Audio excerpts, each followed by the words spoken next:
Okay, let's get this going. Wait, push the button. I think, which one does it?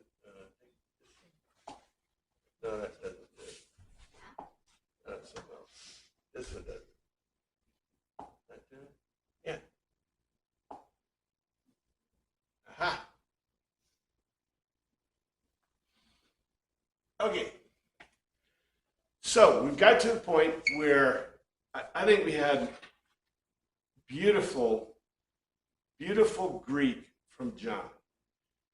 John is probably the most erudite writer there is, and he's giving us all kinds of beautiful information that comes out of Pilate's mouth and comes out, and you know, we wish we had the rest of the story, right? Because our Greek tells us that they're making logical arguments or they're making conclusions for themselves. So you know that it's paragraphs long, right? But our writer took and consolidated the information so that we would get the most important parts of it, and also the most pithy parts of it. You know, the part they left out, right? Hey, good morning, how you doing? How do you do? Right? And you know that's all in conversation. And we put that in our books, but you don't include that. So as you read this, you know, like I said, maybe that'd be worthwhile is to actually go through this and add in the obvious missing parts, right? Because there are. Anyway, we get to this point, and it says that finally Pilate handed him over to be crucified. And then we have this, the crucifixion of Jesus. So the soldiers took charge of Jesus, and here's what the Greek gives us. Then delivered he him, therefore, to be crucified, and they took Jesus and led him away. At that time, certainly accordingly, he gave, turn over, paradokin. We love these para words. You see them more almost in John than anywhere other than the Pauline letters. And this word paradokin gave over, hand him over to deliver with a sense of close personal involvement, him to them in order that he might be fenced with stakes. Paralabon, they took, received by showing strong personal initiative, aggressively, certainly accordingly, the Jesus. Here's what the translation is. Accordingly, at that time, he gave him over to them in order that he might be fenced with stakes. Certainly, they took Jesus by showing strong personal initiative. There is more in this than just the simple words that we have translated. Because, you know, they delivered, I gave you a little bit more, he gave him, turned him over to them. But look at the word, paradokin, he gave over to deliver over with a sense of close personal involvement. What I get from that is Pilate didn't just take Jesus, you know, and go, hey, you know, go get him. How do you give someone over with close personal involvement? He did it himself. He was actively doing this.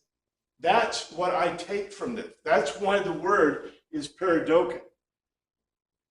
There are other words that you could have used in Greek, right? There are words that are closer to the English, meaning to deliver, to hand over.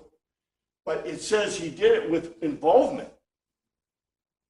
What I take by that is he took him by the hand, the arm, and physically brought him to the soldiers and to those he gave him to.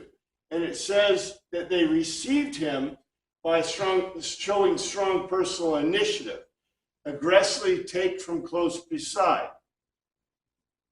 So in other words, Pilate gave them over. Now, was this, I don't know if this was the, look, this is a problem with ancient literature, right, and ancient knowledge. Because we would like to know, how did the Greeks or the Romans, how did the Romans, for example, hand over a prisoner? Well, we see it on the crime dramas, right? And I'm sure that when they put it on the crime dramas on cable TV for the Roman nation, right, Romans, they showed it. True crime Rome, right? They had it. No, we have no idea. And, you don't, although it was wonderful that you found that information, that they recorded the date when they started Hadrian's Wall. And I bet they wrote down everything in there, plus what they were wearing, right? But they may not have told us exactly how they started. They expected you as a good Roman to know, okay, you dig a foundation, right? So all these little details that we would like to know aren't included. But it appears to me that what it's saying is that Pilate took Jesus by the arm, hand, or something, maybe by the elbow, and brought him to the soldiers. Personally, hand over, and the soldiers accepted him. And it says aggressively. That may not mean as badly, but look at the word, paralabon. Labon means to take, to grasp hold of, right? I don't know. It's really interesting what you can gain from the simple use of the words. And the English, of course, it's like love, right? We just translated love and said, thing. And then it goes on here. Now, you have more detail in the other Gospels. I didn't expand them. But in 17, carrying his own cross, he went to the place of the skull, which in Aramaic is called Golgotha. There is a lot in this. If you look at the Greek, look how long the Greek is. And then he, bearing his cross, went forth into a place called the place of the skull, which is called in the Hebrew Golgotha. And he, lifting to him the staron, the cross piece of a Roman cross, the cross beam. Now, we love our, tradition, right? The tradition. So you got Jesus carrying the whole cross. It doesn't say that at all in the Greek. It says literally the staron, which is the cross piece. So the cross beam is placed at the top of the vertical member to form a capital T. So we also like to see in our minds the cross has an upward portion, but apparently the Roman crosses they crucified people on had a top beam and a piece, but they didn't have a forward upward extension. So that is another when we say cross, we know what a cross is, of course, right? No, it's specific in the Greek, and it's specific in the Latin, specific in what the Romans did. So it was the cross. I'm sorry to interrupt, but what I was told is that they typically left those vertical pieces in the ground. Yes. And they were already there. Yes. And just the prisoner, whoever, just carried that one piece. Yeah. We should be able to have a great point to talk about exactly how they did it, but they left it in post holes.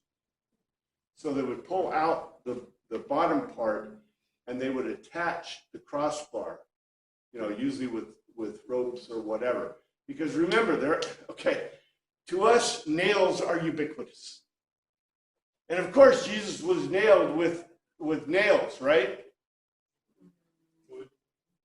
Wood and wood stakes. Because you couldn't afford, look, if you put them up with nails, every single person in Jerusalem would be up there pulling the nails out because the nails were worth more than money in those days.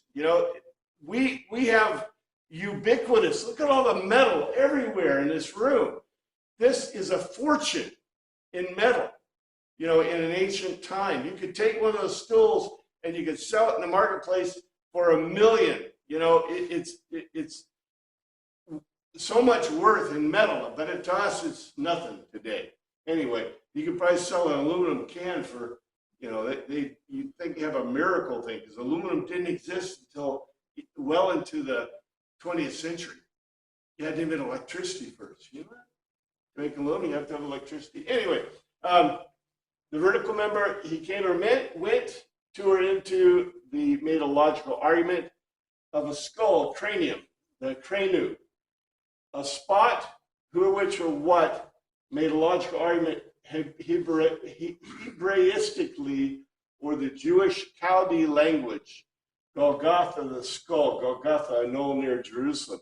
So here's the translation. He lifting to him the crosspiece of a Roman cross, he went out to the spot, made a logical argument of a skull. In other words, because of its shape, it was called the skull, the cranium, the cranium, which in the Jewish Chaldee language, Aramaic, made a logical argument, the skull, Golgotha.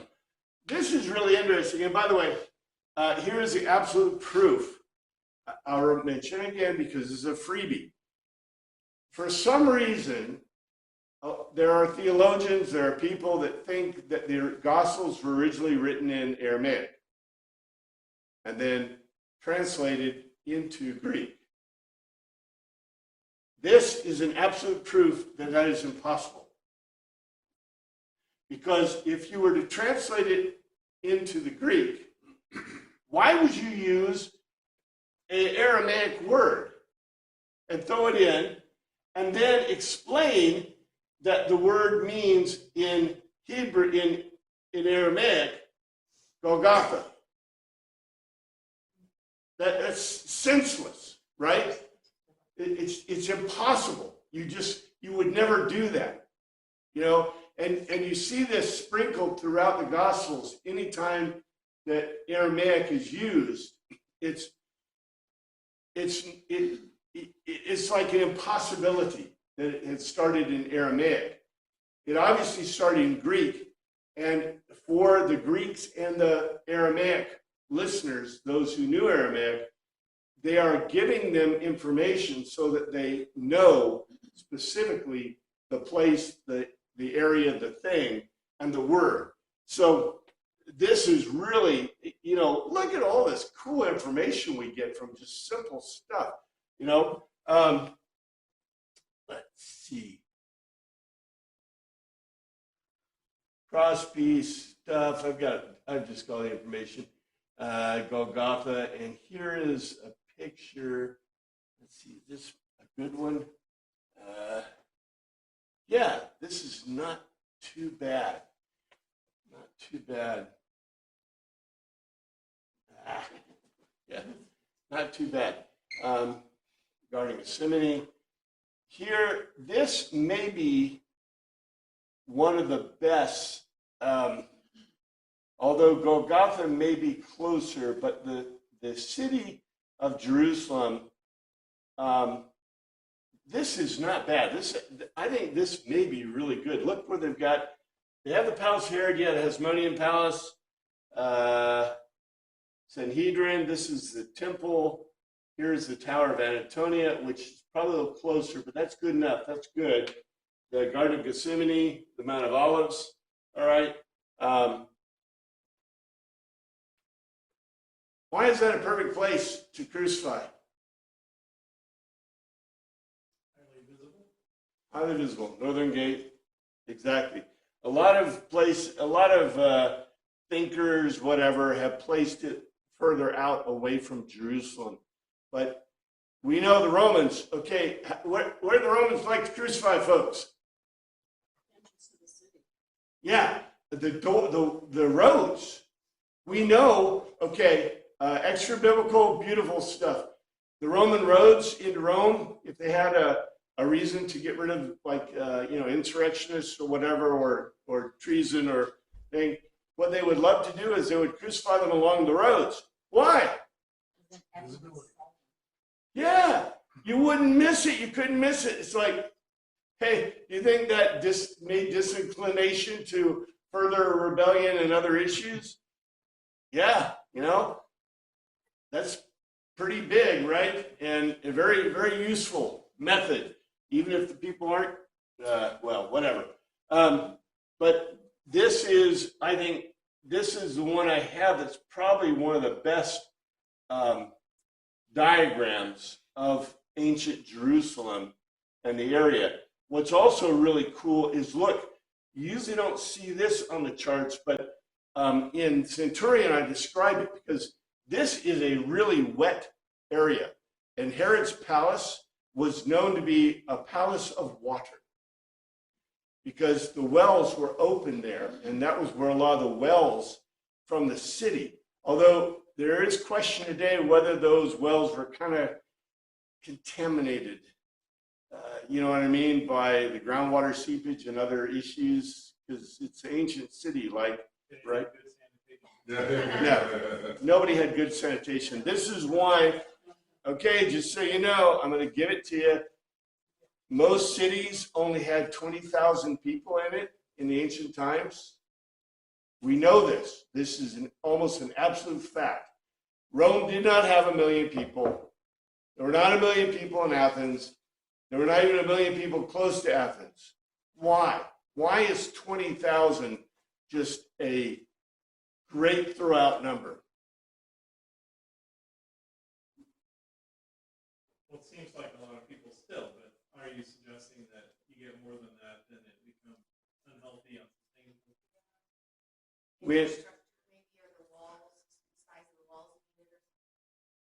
When you get beyond about 20,000 people in a single area, what you did is you built a city in the ancient times and you put a wall around it. And that's great. You're safe, right? But suddenly people start dying when you get numbers beyond about 20,000. Why? Sanitation is the issue. You begin dying of pestilence. It's too crowded. It's too crowded. Now, if you look what happened in London and Paris, when did they expand? They were about 20,000 until they began to expand. What allowed them to expand? Everyone should know from Paris, because everybody knows Flint, right? No, nobody knows Flint. What's that? Sewers, yes, sewers. Flint was the guy who did the water flow for engineering back in the late 1700s. And he was a great, what's his name? Jefferson wrote about him. But because Flint was able to develop the ability, you guys don't understand because you haven't tried to do it. They didn't have pipes in the ancient times. How do they move water? They moved it in troughs. What happens in troughs? You don't know this, but when you get water in a trough going fast enough, it becomes supersonic. And when it becomes supersonic, you suddenly get blockage in the troughs. And so it was a terrible problem out trying to irrigate the fields. And Flint was the guy who invented it. Well, once Flint was able to invent, what you do is you put these little mechanisms into the troughs that prevent the flow from increasing to a supersonic speed. Once you do that, the flow is steady. Flint invented this. They brought it into the cities. Once they had the cities, what did you have? Sewers, sewage. You can move water in and sewage out. Now, the Romans were really smart. They didn't try to move the sewage out, although they did pretty well. Remember the aqueducts? They actually discovered some of the things that Flint discovered back in the 1700s, earlier than that, and knew about the issues with moving water in troughs. And it even gets worse when you try to move water in pipes. But nobody cares, right? I mean. No, wait. So you're saying there weren't sewers, like big, like I'm thinking about Spartacus, like the slaves went and hid in the Roman sewers. So were there sewers in Rome? If there were sewers in Rome, they didn't intend them to be sewers, they just became sewers. But the Romans were pretty smart because the Romans realized the pestilence issue. They didn't know why. Remember malaria? It's caused by malaria, right? So they realized they didn't know what caused it, but they said, it stinks. Maybe it's a good idea to move it out. And so they had their toilet system, their systems in Ephesus and other cities where they ran the water through underneath, right? And yeah, okay, so that's the beginning of sewers. But like I said, when you want to move water, it is really not easy to move water just running through pipes. This is one of the great engineering feats. Flint was the guy who finally put equations to it and figured it out how you did it. But before that, what did they use?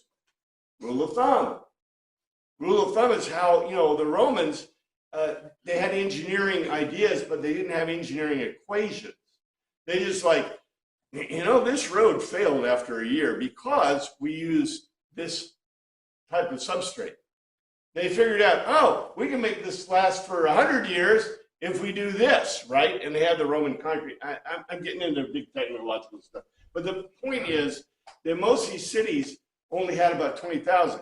Now, during the Passover, we know that the Passover in Jerusalem, they grew to about 1 million.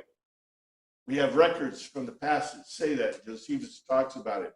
So you went from 20,000 to 1 million. But we also know that most cities in the ancient world in ancient times, until they were able to move a lot of water in and out of cities. And even if you moved water in and out of cities, anybody read the book about, what was the typhus book? What's that book called? The one where there is a fountain in London that caused every major typhus outbreak and killed thousands and thousands of people, mostly children. But it took a physician like in the early 1800s, I believe, that finally tracked it. He kept notes on it and got historical notes. And he's like, this one place where a huge amount of the population water, drank water from, was connected to the sewers underneath. And so they were getting direct typhus into their water, and it killed thousands of people. There's a book about it, very interesting book.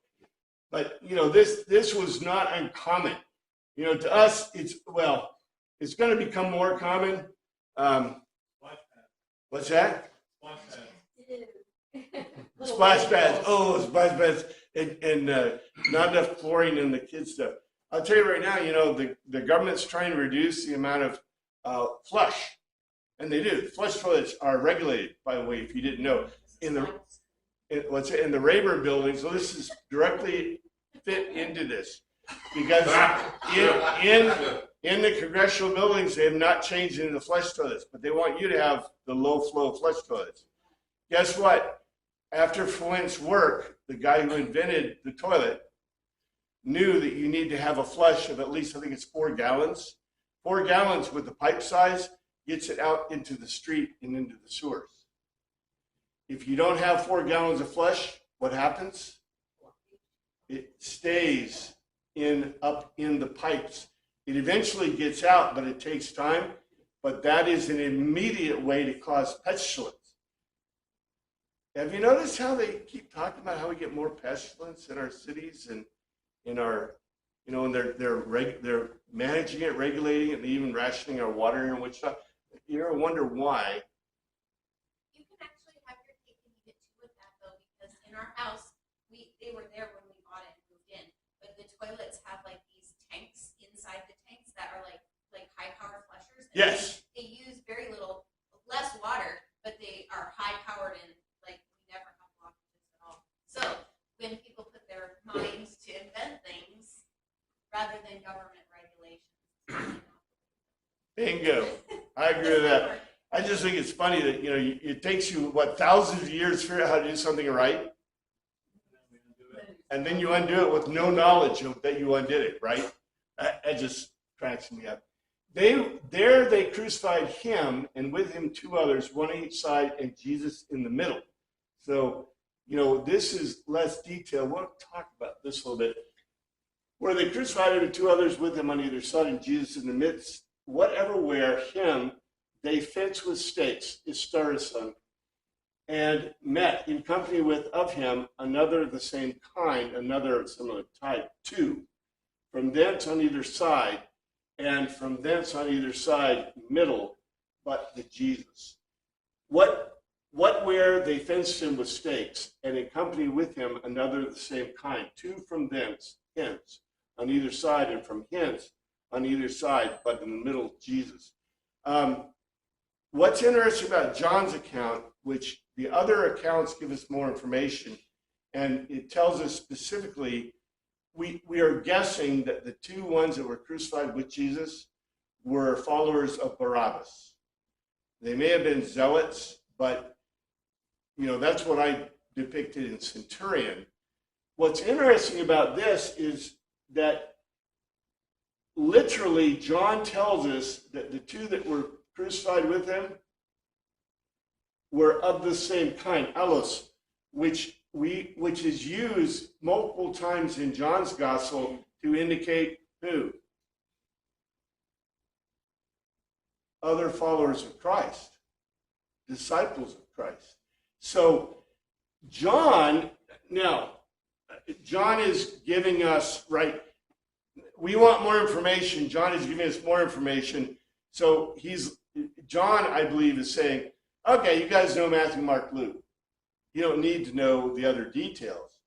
But the word he uses specifically is that these are followers. Now, we know that one of them on the cross asked Jesus to let him be in paradise with him, right? And Jesus did. So that would make him another of the similar kind, which is interesting, right? Now, did the other guy also repent, but it's just not recorded in the Gospels? Maybe. But similar kind can also mean that they were just crucified. Now, let's talk about crucifixion. In the other Gospels, it says that Pilate told them to crucify him like a king. And why this is important is, do you know how they usually crucified people? They tied them. They tied their arms and their legs. And the reason that kills you, it's almost unimaginable to us that would kill you, right? By tying you just to things. And they would have to tie you under your arms, and they have to tie your arms and your legs. The reason, and they would always have a little post on the peg, on the bottom part. Because what happens is, when you're crucified, you drown. What happens is you can't take a breath and clear your breath without pushing yourself up. Because when you sag on your arms, then it causes you're unable to clear your lungs. So your lungs fill with water over time, and you die basically of drowning. And it takes a long time. So it's an interesting thing. Now, when we know that the Romans, when they crucified a person like a king, what they did is they would put wooden pegs into their arms between the ulna and the radialis so that it couldn't pull out. It wasn't in your palms. If it was in your palms, it would just pull out. They put it between the ulna and the radialis because that went here. Now, what you have to be careful of, and I make great detail of this in Centurion. Yeah, there's a skeleton right here. Whoa. Ulna radialis. Because you got to be careful though.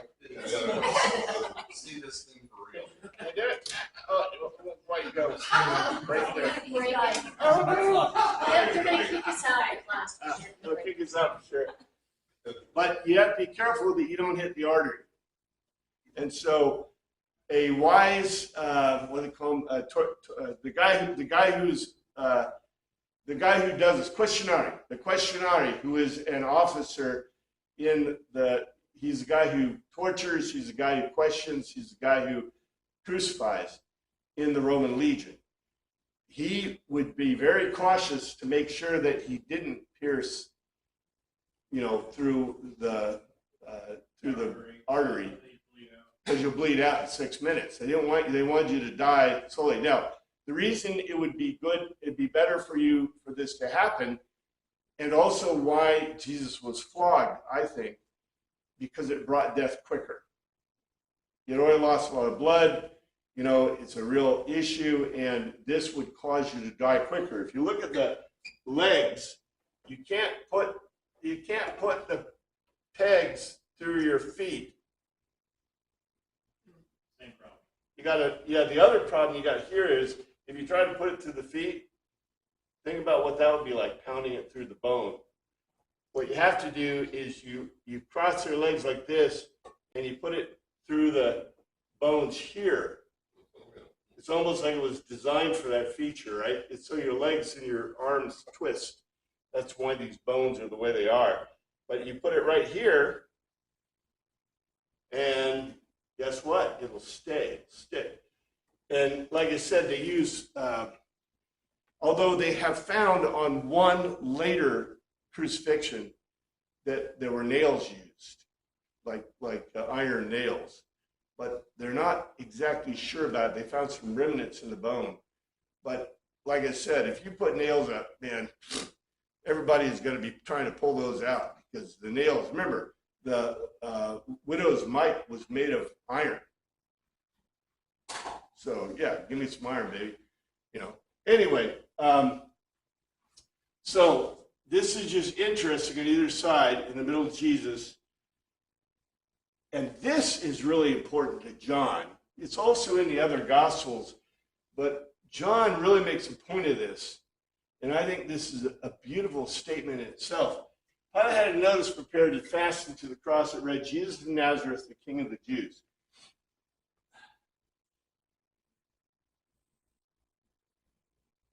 And Pilate wrote a title and put it on the cross, and the writing was, Jesus of Nazareth, King of the Jews. First of all, you need to know this. Yes, the Romans did mass crucifixions, for insurrectionists. But the Romans are people who can't not write stuff down. And so they, we have this impression about the Romans that they are capricious. But they're not capricious at all. They're really law-bent. If anyone is capricious, the Greeks are a little bit capricious. The Greeks are kind of, remember, they're driven by this idea of equity, of diakosune, right? To them, the most important thing, it's not, Mercury is not on the world.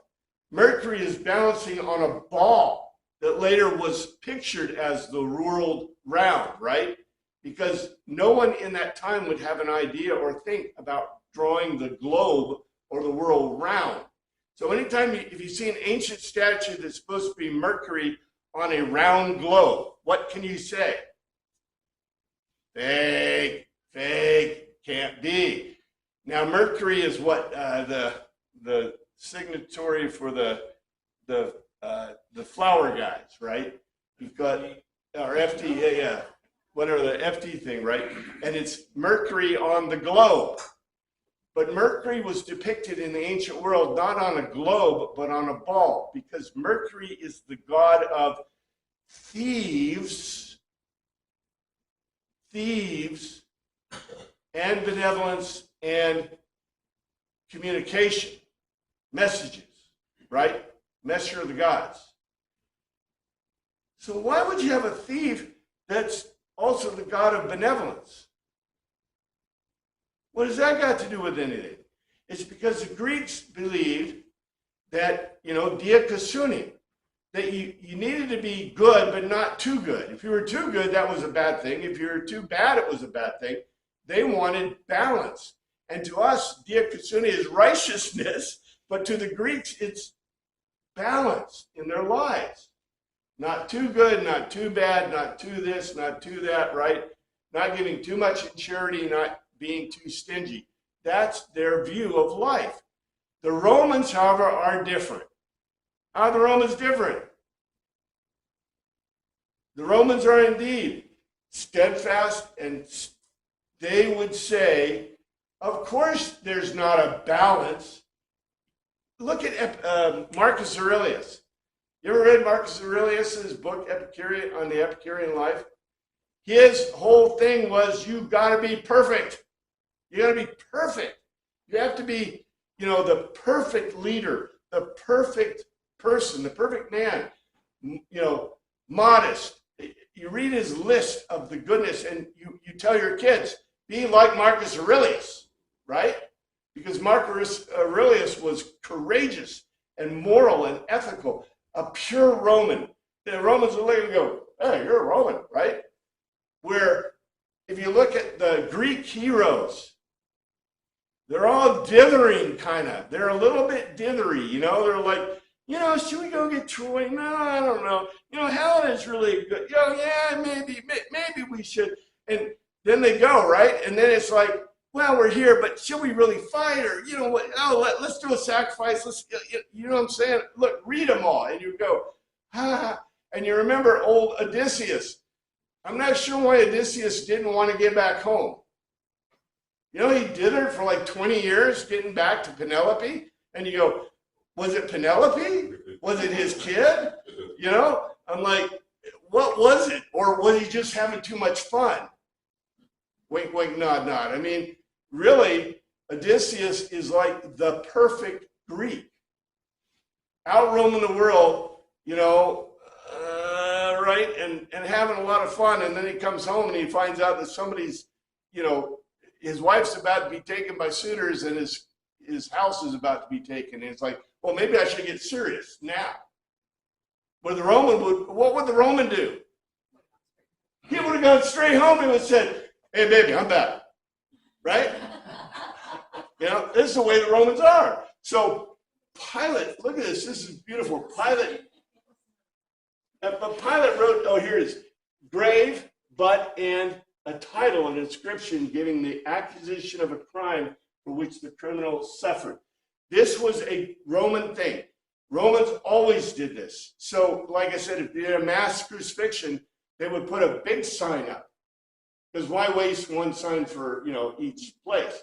But for Jesus or for they would also do this. The writer, John, did not tell us what was put on the other two crosses. Maybe it was presumed to be similar, right? Because remember, it says two of the same kind.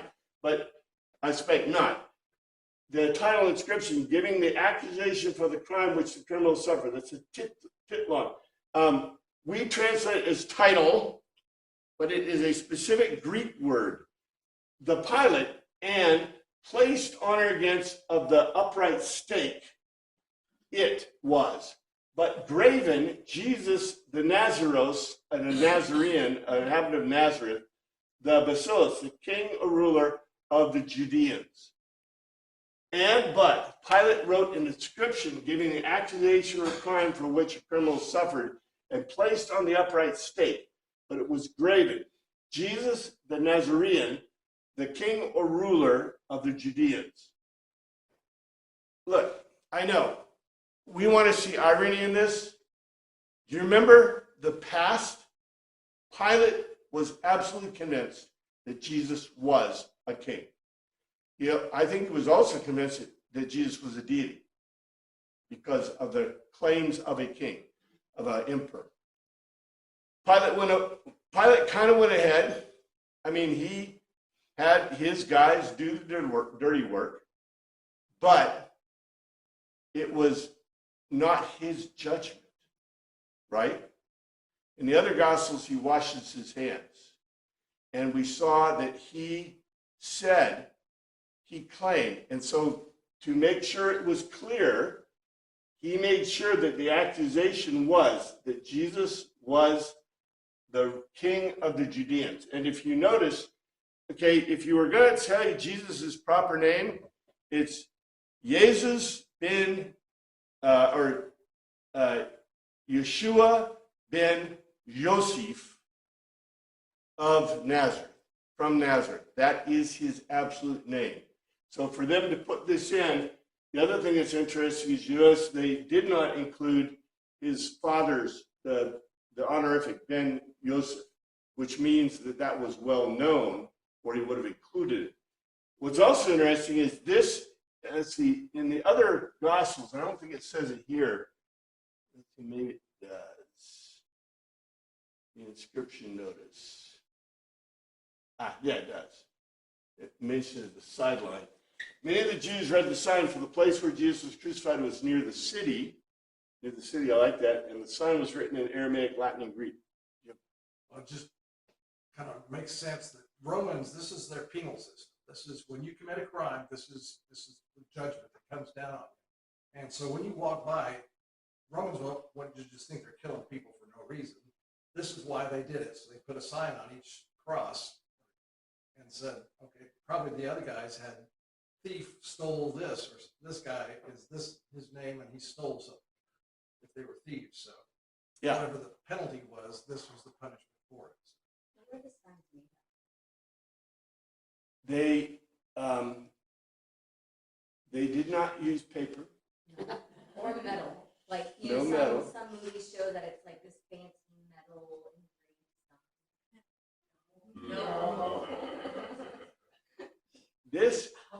This is a great question, because if you think about it, they had thin pieces of plywood, right? They got it right out of Lowe's. They went to the Roman Lowe's and they got a piece of plywood. Oh, yeah. You know, okay, so what did they use? I suspect that what they used was a piece of cast off, maybe wood, like the bark or whatever, or something very simple that, you know, was extraneous. But yeah, you got to have something, you know, you're not going to spend a lot of money on this. So you're going to get your 2x4s and you're going to put it, you know, with a piece of fabric. No, remember, fabric, you know, all this is really expensive stuff in the ancient world. So, you know, I think that on a lot of the crosses, what they did, and one of the reasons that the Romans may have gone later to an upright cross top was to give them room to write the inscription. It's a possibility, but I don't think anybody's studying this. You should study this. Have your kids study this, because it'd probably make a great PhD thing for theology and for history. But why eventually we know that some of the later crosses had top pieces. Now, they might have written it on the crossbar, right? On the seron, a cross, because that would give them a lot of room to write. And then the other question would be, what are they writing with? Paint? Not paint, you know, paint is kind of a late, okay, to us, paint is ubiquitous, right? Everything's painted. How many things were painted in the ancient world? 0. You got to invent paint before you got paint, right? They had whitewash, I know that, because Hieroglyphs. Jesus called the Pharisees whitewashed too. So they did have like whitewash at least. Yeah. Egyptian tombs had a lot of paint. Egyptian tombs had paint, not like paint, but like, you know, painted things. From minerals and things, they had to make it, it was a very intensive process. Well, and remember the statues. Okay. Our statues are all white, right, and limestone-y. No, they were all painted. So they had paint, but paint was not ubiquitous. But I would probably say they used paint or mud, or they made, you know, dark, something dark enough, you know. But remember, okay, think like a Greek or think like a Hebrew. And what I think is also, I want to mention this, you know, remember, if they stoned somebody, did they give you an inscription? And now usually you get a trial. This kind of kills you, right? In the street, you got stoned. The Greeks were, the Romans were into punishing, you know, like legal by law and trials and things like that. The Greeks, not so much. You know, Greek punishment was, if they caught you doing something, they would punish you right there. And it was usually the person who, you know, if you were in their field or in their house or whatever, you know, that was it. Now, Hebrew was very similar. If you got somebody in your house, you know, they didn't have the law. If you go back, we looked at the Torah law, but, you know, your chance of survival was probably pretty low, you know, based on where you were and what you were doing. If you were in a house during daylight, you might survive, but they probably beat you, right? But if you were at night, they could kill you. That's in the law. So anyway, this in itself is interesting, the statement here. The title then read many of the Jews from the place where Jesus was crucified was nigh to the city and was written in Hebrew and Greek and Latin. He, she, it, certainly correct, he, she, it, the title, the inscription giving the accusation of the crime, much or many often, to know again through reading. Anagnosis, to know again through reading. Ooh, that's a great depiction of what it was to read in the ancient world. Of the Judeans, that because near it was the topos, the spot of the polis, the city, whatever where was fenced in stakes to Jesus, and it was graven, written Hebraistically in the Jewish Chaldean language, Aramaic, Romanescally in the Latin language, Hellenistically in the Grecian language. So it's written in 3 languages. That's why I'm suspecting it was written on the crossbar, right? And it was probably written in, mud or something, or maybe they did have paint, but, white paint or something. But it's not, look, you didn't waste paint on stuff like this. It's not like they're putting a sign. No one had signs either on their buildings. It didn't exist. They may have pictures or whatever. You guys have been to England, haven't you? Or to France or England? How do they mark a pub? Or Germany even? A hanging sign, and it usually has a picture of the name of the pub Yeah. that it's named after, right? Yeah. What you need to know is this. When it first started, they would have, like, let's say, the golden adler, the golden deer, would have a deer on it. But if you notice, they've added the words. Now, the words may have been, on the original news signs, but back in the good old days, if you know, have you noticed some of the signs, they got a picture, and then they have a hanging thing with the name on it? That's because eventually when people learned to read and write and became literate, they're like, well, maybe we should put the name on our place. People have been calling it, this forever, and maybe it changed because they couldn't depict what it was on it. Yeah, but they knew it was a pub because it had the sign, right? The type of sign. This is true in the ancient world. And so, the languages was huge, and the fact they had language, but, this is the Roman way. And isn't it interesting? I think this is unique. The fact that he had it written in Hebrew, Roman, and Latin, and in Greek. That also tells you something else. What was the composition of the city of Jerusalem? You must have had those various people there. Yeah, if it was just, look, does a Roman governor need to tell the Romans this? I mean, the Romans like his legion. No, they all know. Who does he need to tell? Visitors that are coming in. Yeah, well, the other Romans, the other Latin-speaking people, they just have to be hanging around, right? And Latin is, okay, if you look at languages, okay, the languages in Jerusalem, probably Greek, Hebrew, Latin, maybe more than we think, right, with this information, because why would you waste your time and effort if it wasn't large? Everybody spoke Greek. No reason to put in Hebrew. Why do you put in Hebrew? In Aramaic? To needle the Hebrew people. Yeah, this was their guy.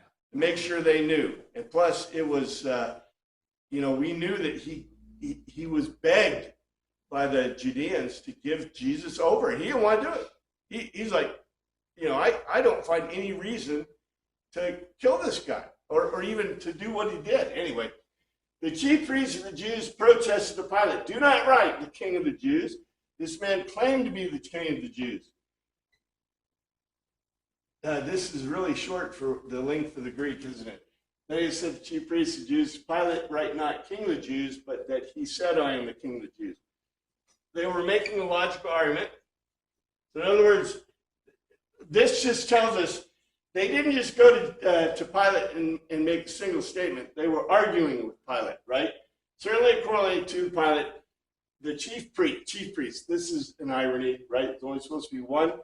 of the Judeans, not at least you grave, you write, the Basileus, king or ruler of the Judeans, Allah, other things, contrariwise, that are because that one there said, a king or ruler, I am, Imi, of the Judeans. Certainly the chief priests, the high priests of the Judeans, were making a logical argument to Pilate. You write not the king or ruler of the Judeans.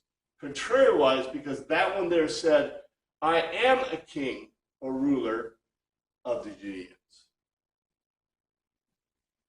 Look at this. This is really interesting. Our translators don't give us this little jog. Pilate said that he is the king of the Judeans. But they wanted them to write, and this is really interesting, I am a king or ruler of the Judeans. You see this? This is an ego emi claim. Now, the word is emi, so what they did is they took the verb, in classical and what do you call polite Greek, you leave off the verb. You don't say ego emi, you just say emi. The presumption is of the verb. But you see what they just said? They just gave rise to the specific claim that Jesus made. Ego imi, a king or ruler of the Judeans. Now, the reason it's a is because the determinant of the Judeans, oh, actually, it should say of the Judeans. I don't know why. Oh, yeah, right here, of the Judeans. Yeah, I am a king or ruler, Basileus. So there is no determinant, there is no the right article that specifies. So it's generic. But still, by saying this, what they're making him equal to Herod, right? Or not just to Herod, but Herod Antipas, to the big Herod. Pilate answered, what I have written, I have written. Pilate answered, I have written what I have written. He concluded himself, the Pilate, who, what, which, what I have written, graven, I have graven. This ought to be a classical Greek, saying, what I have written, I have written. It's beautiful. Pilate concluded for himself, what I have graven, I have graven.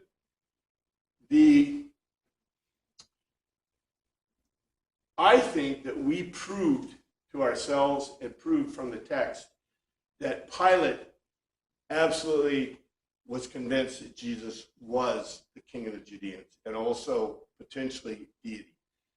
Pilate is, I think Pilate is showing his good Pilate, bad Pilate. Remember I told you, we know that Pilate, when he came into originally as a governor, the first thing that the governors always did, and I tried to show this in Centurion, I think it's really interesting, but we know that in history, when a governor became a governor of a thing, what did they do? They wanted to show off their status, their power. To whom? Who are they showing their power to? The people who lived there, and also to the Roman Senate, because they wanted the Roman Senate. Okay, you're now the governor. I just made Carl the governor of Jerusalem. So, Carl, what are you going to do? You go in there, and the Senate told you, they had a conversation with you, and they said, what do they want you to provide to Rome? The tribute. The money, right? You got to get money from these folks. And so we want money. What's the best way to get money when you first come in? You beat them around a little bit, you steal the money, you take the stuff, you go, okay, I'm going to take your temple goods, I'm going to take your this or that. You can get away with that to a certain extent, except it really caused Pilate problems. Pilate caused himself problems. I think the Judeans, Maritama, they recognize that. They're kind of like, you know what you do, right? When the new governor comes in town, what do? No, you throw all your stuff, you hide it. You take all your stuff out in the desert. It's like, I ain't got no money. I ain't got nothing, right? There's nothing to take here, right? So that's what they all did. Well, then old Pilate, he says, well, I'm going to bring the Magios into Jerusalem because I'm going to show force, right? So he's probably beating up people through the thing. He's going to Jerusalem. He brings the Magios. Well, the Magios are the thing that really irritate the Jewish people. And what do? They had a revolt in Caesar Maritima, and Pilate basically crushes it. Pilate went from the guy crushing the revolts to the guy who's trying to get Jesus off the hook. The guy who's trying to maintain an even strain in Jerusalem. And by the way, we believe, or we have some little historical evidence that Pilate was a successful governor until the Jesus issue came up.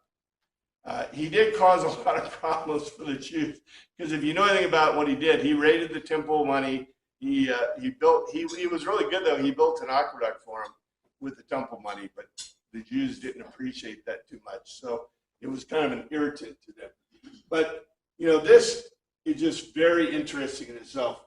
Here's the next one. When the soldiers crucified Jesus, they took his clothes, dividing them into 4 shares, one for each of them, with the undergarment remaining. This garment was seamless, woven in one piece from top to bottom. That's not exactly what it says. I think I have time to get into this a little bit. The soldiers, when they crucified Jesus, took his garments, made 4 parts, to every part, soldier a part, and also his coat. And the coat was about seam woven from top to throughout. You notice it says coat, the other one says undergarment. Well, let's see what it says, what it really is. Wow, this is long, isn't it? The certainly accordingly warriors, statiotai, the warriors at which 2 fenced with stakes to Jesus, they took hold of the himatea, the cloaks, the outer garments worn over the ziton, the undergarment worn next to the skin of him. And they made or did 4 elements, mere shares each, to a warrior, a share portion, and the tunic, the chitona, the undergarment worn next to the skin, was but the chiton, a tunic, worn next to the skin, unsewed. From above, by analogy, the first, by implication, anew, woven, through of holy, where all the parts are present and working as a whole. So they couldn't take it apart. Accordingly, the warriors at which they fenced with stakes, Jesus took hold of his outer garments, and they made 4 element shares, each to a warrior, a portion of the tunic and the tunic. Undergarment next to the skin was but the tunic worn next to the skin, unsewed, with a seam, out from among from above, woven through holy. There's a couple of things, and we have just a second here.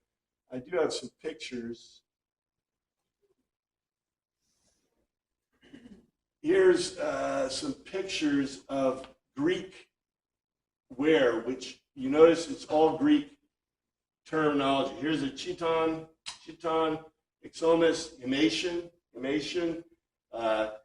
chamis, children's dress, women's chiton, wearing chiton, double chiton. This is the different types of dress that the people would wear. By the way, that's how children were until basically until the invention of diapers in the 1900s. That's why boys wore skirts. Yeah, so you didn't have to clean them. Oh, baby naked. Yeah, it's a little fishy. They didn't, because they didn't want them to.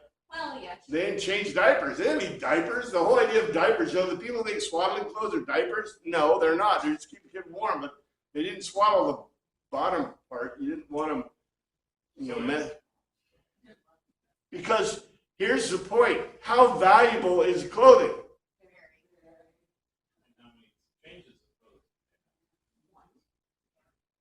I was just talking with somebody about this, that the clothing that people had, we went to a WHAM exhibit thing, and it was talking about clothing that people own.